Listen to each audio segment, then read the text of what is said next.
This is Dr. Philip Cordova with Core Chiropractic, and reason 379 why somebody needs to take an x-ray before they see a chiropractor is a patient that came into our office recently. So this young man, he's only in his early 30s, may not seem young to you, seems very young to me.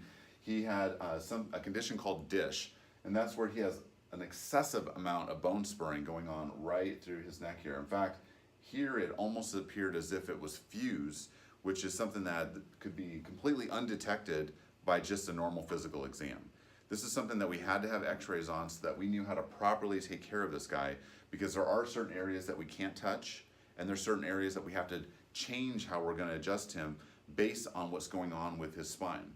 So here's a guy in his early 30s complaining of neck pain and neck stiffness, which would be a normal walk into a typical chiropractor's office, get cracked on, and maybe he would feel better, but it could have made it worse. But luckily for him, he did come into our office, he did get a pre-x-ray where we could see exactly what was going on with his spine and let him know of what was happening to him. It wasn't just your typical neck stiffness, he actually had a degenerative condition going on in his spine that we had to treat special to make sure that he got good results.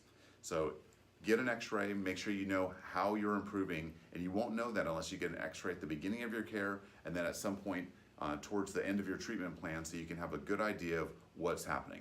We have given him not just chiropractic care recommendations, but things that he can do at home to help his spine. And while these bone spurs won't go away, we hope to keep them from getting worse, and he's already seeing great results, and we're happy to see that.